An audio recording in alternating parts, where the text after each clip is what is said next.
I do think there is a significant place for discomfort.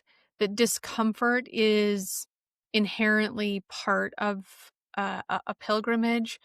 There's an educational theorist that I really respect, Jack Mezirow. You may be familiar with his work, or at least have read others who are writing about his work. He developed transformative learning theory, and so it's a series of steps that he has outlined, and it's looking at actually learning and education as this transformative experience, but it very much applies to pilgrimage.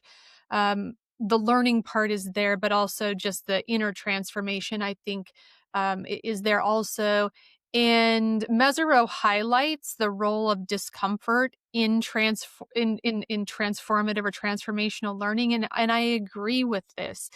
I do think that discomfort is so integral to the inner confrontation, and seeing ourselves in a different way, and that's really what transformation is about.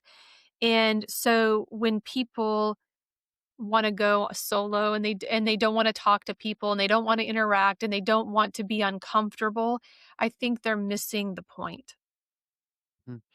Yeah, the discomfort is very important in the pilgrimage experience because it's where it's moving. When there's no discomfort, there's no meeting, there's no encounter happening. Yeah. It's when there's an encounter, there's a discomfort, and it's always a signal.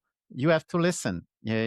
Suffering into pilgrimage is not suffering for suffering. It's telling you something. So do something. Do Mhm. something. Yes. When it's like with the blisters.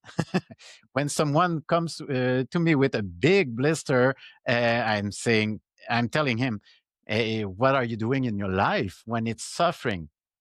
Are you waiting that long before doing something?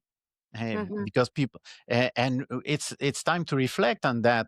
How are we supporting things?